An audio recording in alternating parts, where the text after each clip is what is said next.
Assalamualaikum warahmatullahi wabarakatuh.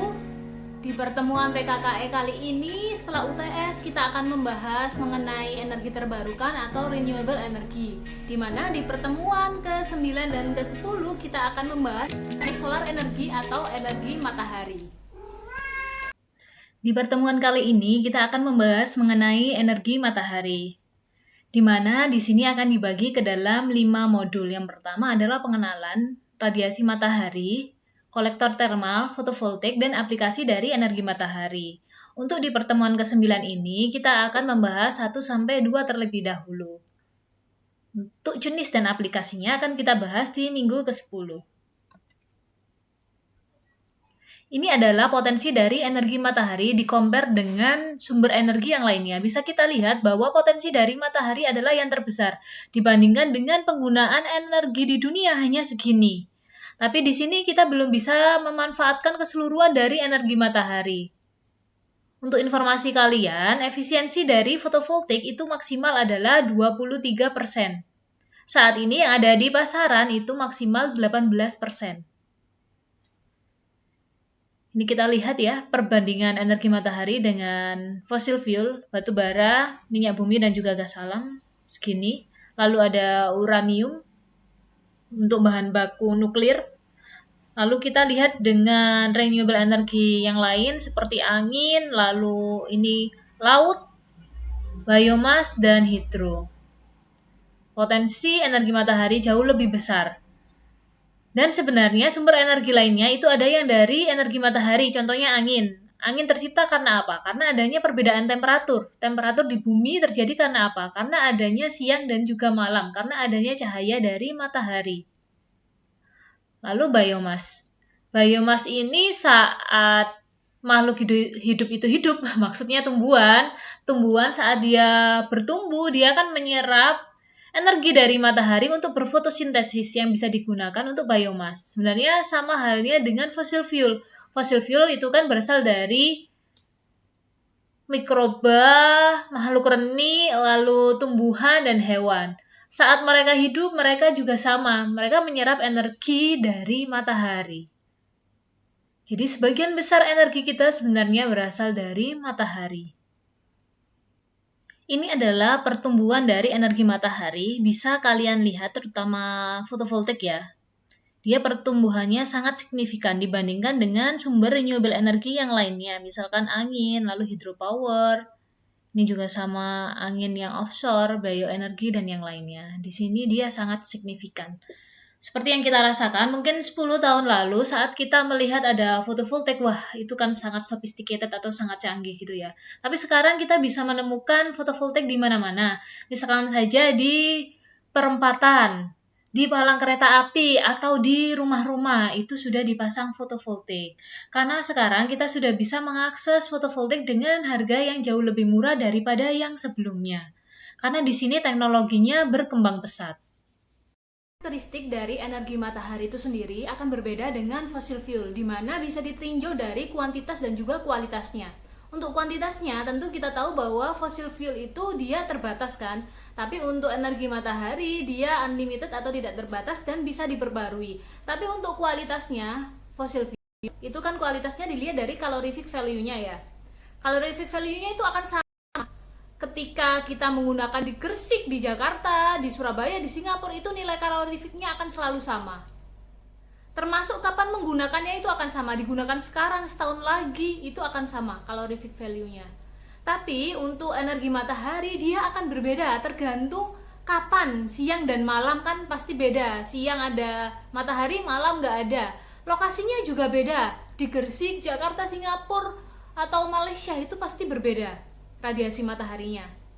Bahkan nggak jauh-jauh, kalau kalian jemur pakaian, dijemur di depan rumah sama di atas rumah, itu kan pasti beda kan. Di depan rumah mungkin karena terhalang pohon atau terhalang rumah tetangga, jadi penjemuran tidak bisa maksimal. Tapi saat diletakkan di atas atau di atap, itu penjemuran bisa maksimal. Nah, di sini lokasi akan sangat berpengaruh. Selain itu, juga dipengaruhi oleh karakteristik dari matahari itu sendiri. Misalkan posisi dari matahari, dia akan berubah tiap hari. Mungkin paling gampangnya itu adalah bulan. Misalkan pada bulan Maret atau April ya, sekarang posisi mataharinya ada di utara kita, tapi misalkan pada bulan Desember posisi mataharinya itu ada di selatan. Nah, di sini untuk energi matahari kita harus tahu dulu karakter matahari itu seperti apa, pergerakannya seperti apa, lalu di lokasi tersebut itu radiasi mataharinya itu seperti apa, karena pasti tiap lokasi berbeda-beda. Untuk memahami karakteristik dari matahari, kita juga harus tahu mengenai koordinat di bumi. Di sini ada latitude dan juga longitude atau garis lintang dan juga garis bujur.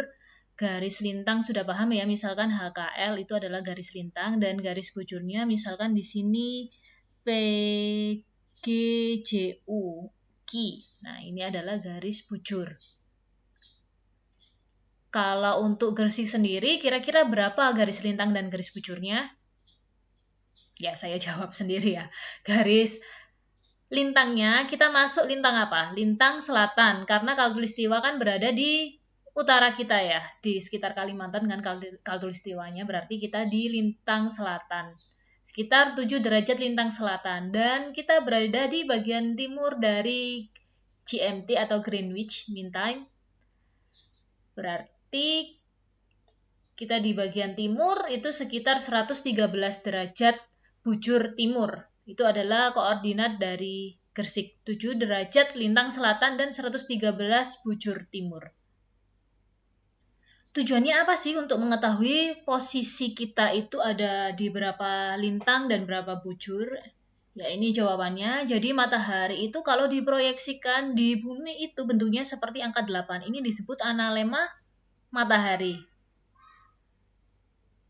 Jadi di setiap saat itu dia posisinya berubah untuk matahari ini. Nah, ini bisa kita cek ya.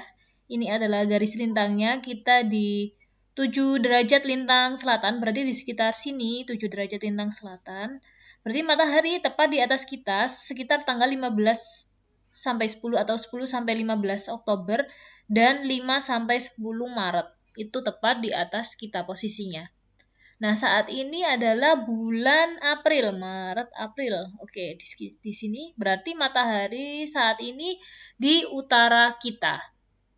Jika kita tidak tahu lokasi kita di mana, maka akan sulit untuk pemasangan misalkan fotovoltaik, karena fotovoltaik itu pemasangannya kan harus tahu miringnya ke arah mana. Misalkan kalau dia dipasangnya itu stagnan, harus miring ke arah mana.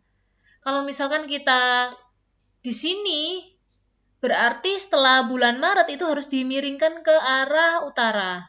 Sebelumnya antara Oktober sampai Maret ini berarti kan dimiringkan ke arah selatan. Ini adalah jenis dari radiasi matahari. Jadi radiasi matahari yang ke bumi itu tidak semuanya sampai. Yang sampai secara langsung itu adalah yang direct ini, radiasi matahari secara langsung. Ada juga yang dia direfleksikan oleh awan atau atmosfer. Lalu ada juga yang dia disebarkan oleh atmosfer, ada juga yang diserap. Dan ada yang didifusikan oleh barang-barang di bumi. Lalu ada yang dia direfleksikan dari benda-benda di bumi. Ini adalah jenis-jenis dari radiasi matahari. Berikutnya di sini ada contoh soal, silakan dihitung berapakah area solar kolektor yang dibutuhkan untuk rumah kalian jika radiasi matahari sekitar 4 kWh per meter square per hari. Dan jika efisiensi dari solar kolektornya itu adalah 18%. Di situ tadi diketahui ya, radiasi mataharinya rata-rata 4 kWh per hari. Lalu efisiensinya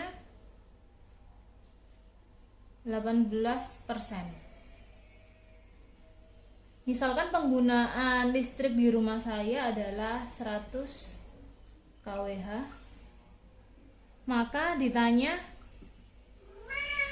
berapa luas area fotovoltaik yang dibutuhkan untuk mensuplai 100 kWh ini.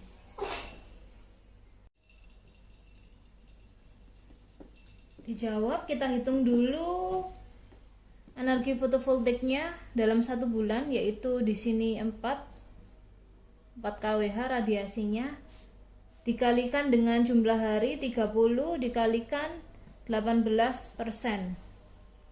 Ini untuk 1 bulan per 1 meter persegi.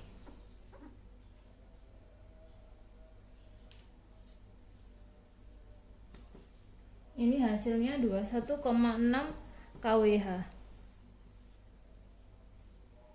Maka di sini luas area yang dibutuhkan, kebutuhan saya kan ini yang sesungguhnya 100 ya.